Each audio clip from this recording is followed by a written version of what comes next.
Hello, friend. I am again speaking about ways to transcend the ego. And as Swami Kriyananda tells us in this book, A Renunciate Order for the New Age, ego transcendence is the primary thing that we have to do on the spiritual path.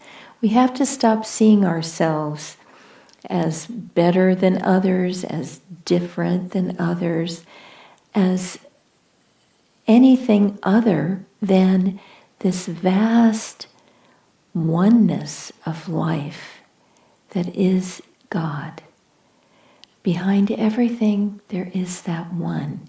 And that's what we're trying to grow into in this life, that association in our minds and our hearts with oneness rather than with the little separate wave that tries to push itself high from the bosom of the ocean and be different.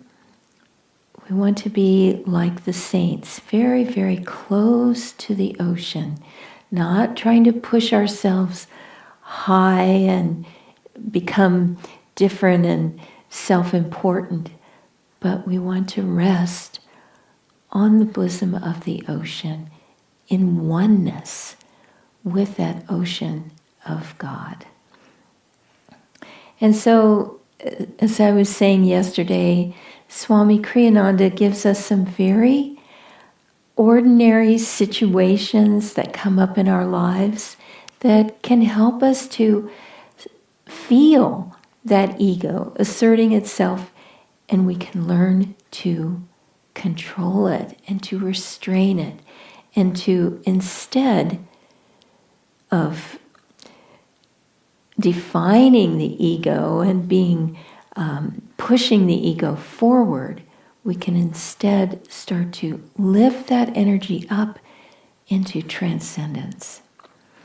So he gives a very commonplace situation that we can do this in.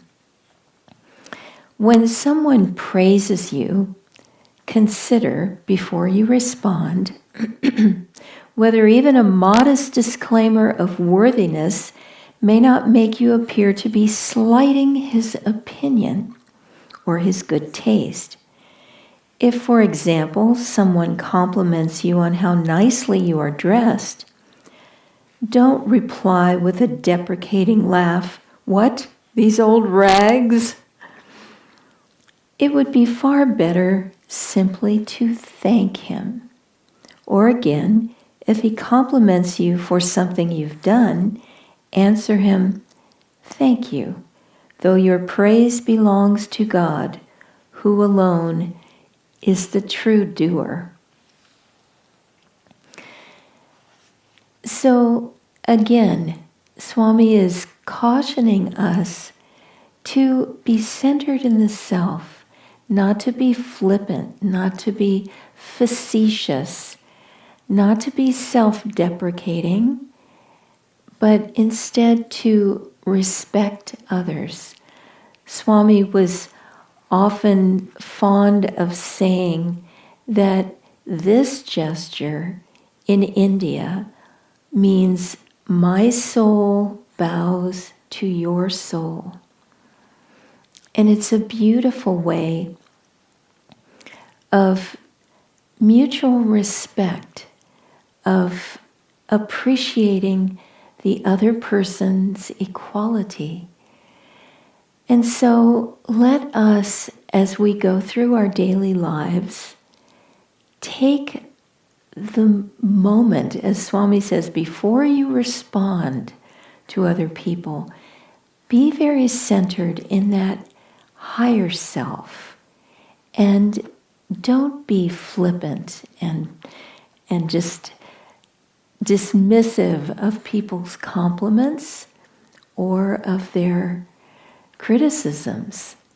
As Sri Yukteswar said, when you are being criticized by someone else, don't react emotionally. Don't get all flustered and just lash out at the other person.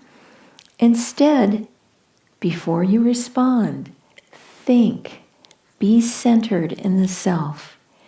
And as Sri Yukteswar was saying, see in yourself if there is any truth to that criticism, and try to amend your behavior if there is any need for it.